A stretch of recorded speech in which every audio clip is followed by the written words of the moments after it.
90, 85,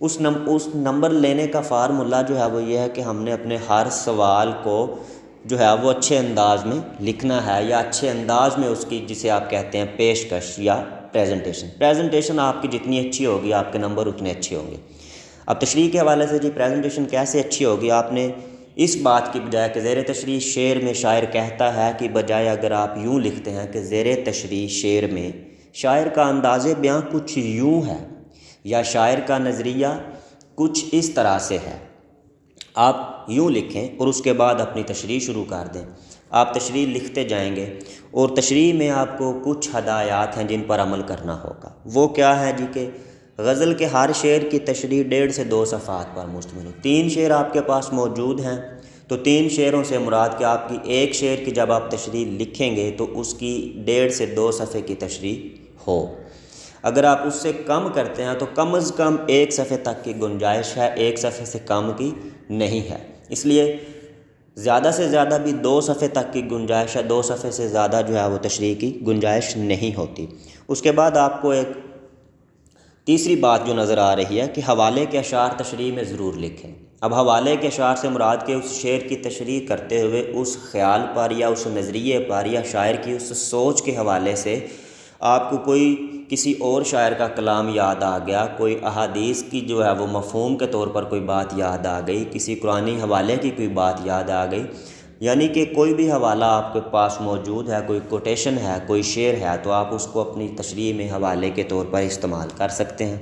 مثال کے طور پر آپ پہلے شعر کو اگر دیکھتے ہیں کہ جس سر کو غرور آج ہے یہاں تاج وری کا، کل اس پہ یہی شور ہے پھر نوحہ گری کا۔ اب اس میں اگر مفہوم کی بات کی جائے تو اس میں مختصراً سی بات یہ ہے کہ جو لوگ سر پر تاج سجائے بیٹھے ہیں اور اپنی سرداری کا یا اپنی بادشاہت کا یا اپنے غرور کا یا اپنے تکبر کا جو ہے وہ اظہار کر رہے ہیں، تو کل جب وہ مر جائیں گے تو ان کا سارا کچھ موجود ہوگا، لیکن ان کی اسی بادشاہت میں یا ان کے اسی غرور اور اسی تکبر میں جو ہے وہ ساری کی ساری چیزیں جو ہیں وہ ختم ہو جائیں گی، اور جو سننے والے ہیں یا جن لوگوں کے سامنے وہ اپنے غرور اور تکبر کا اظہار کر رہے ہیں پھر وہ نوحہ کنا ہوں گے، ان کے اوپر جو ہے وہ ماتم کر رہے ہوں گے، رو پیٹ رہے ہوں گے، آہو زاریاں ہوں گی۔ اب اس میں حوالے کے طور پر اگر آپ لکھتے ہیں تو میر کا ہی شعر ہے، کہا میں نے گل کا ہے کتنا ثبات،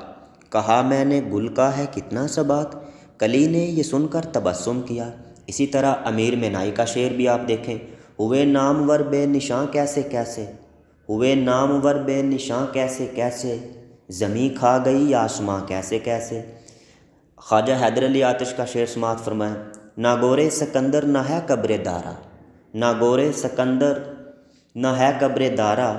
مٹے نامیوں کے نشاں کیسے کیسے۔ اب اسی طرح دوسرا شعر اگر دیکھیں، آفاق کی منزل سے گیا کون سلامت، آفاق کی منزل سے گیا کون سلامت، اسباب لٹا راہ میں یا ہر سفری کا۔ یعنی کہ اس کی مفہوم کی اگر آپ بات کرتے ہیں، جہان فانی میں زندگی بسر کرنے والا کوئی بھی انسان سلامتی کے ساتھ دنیاوی منزل سے نہیں گزر پاتا۔ مثال کے طور پر دنیاوی منزل سے سلامت وہی جا سکتا ہے جو اس دنیا فانی میں آیا اور اس نے اس میں آ کے جو کچھ کمایا یا جو کچھ حاصل کیا، اگر وہ مرنے کے بعد وہ اپنا سارا کچھ اسباب یا اپنا سارا مال و دولت یا جو اس نے حاصل کیا وہ سارا اپنے ساتھ لے جائے تو پھر اس کا مطلب کہ وہ اس دنیا فانی سے سلامت چلا گیا ہے۔ اگر وہ یہ سارا کچھ نہیں لے جا سکتا تو پھر وہ اس دنیا فانی سے جو ہے وہ سلامت نہیں گیا، کیونکہ اس نے اپنا سارا مال و دولت جو ہے وہ یہیں پر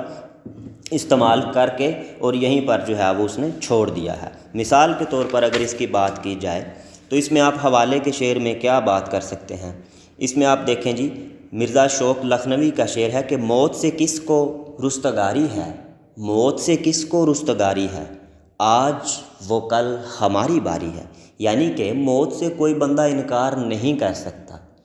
اسی طرح ناصر کاظمی صاحب کا شعر جو ہے وہ بھی آپ حوالے کے طور پر استعمال کر سکتے ہیں کہ گرداب سے نکلے بھی تو جائیں گے کہاں ہم، گرداب سے نکلے بھی تو جائیں گے کہاں ہم، ڈوبی تھی جہاں ناؤ یہ ساحل تو وہی ہے۔ اسی طرح تیسرا شعر دیکھیں آپ، ہر زخم جگر داور محشر سے ہمارا، ہر زخم جگر داور محشر سے ہمارا، انصاف طلب ہے تیری بے دادگری کا۔ یعنی کہ اس میں بات ہو رہی ہے کہ ہمارے جگر پر یا ہمارے دل پر جو زخم آ رہے ہیں جو زخم موجود ہیں، اب وہ زخم کیا ہے کہ کسی کی وجہ سے کسی کی جو دل آزاری ہوتی ہے یا کسی کا دل دکھتا ہے، کسی کو اذیت ملتی ہے، کسی کو تکلیف ملتی ہے، تو جس کی وجہ سے یہ سارے کا سارا عمل ہو رہا ہوتا ہے، پھر جس پہ ہو رہا ہوتا ہے وہ جو ہے وہ روز محشر اللہ تعالیٰ سے جو ہے وہ اس کے خلاف جو ہے وہ انصاف طلب کرے گا، اور وہ بندہ جو ظلم کر رہا ہے، جو اذیت دے رہا ہے، جو ناانصافی کر رہا ہے، جو دوسروں کا دل دکھا رہا ہے، انہیں تکلیف پہنچا رہا ہے، پھر اس کو جو ہے وہ روز محشر اللہ کے پاس جو ہے وہ اسے اس سارے کے سارے عمل کا جو ہے وہ حساب دینا ہوگا۔ اسی طرح اس میں حوالے کے طور پر اگر آپ شعر لکھتے ہیں تو آپ لکھ سکتے ہیں کہ گلہ لکھوں میں اگر تیری بے وفائی کا،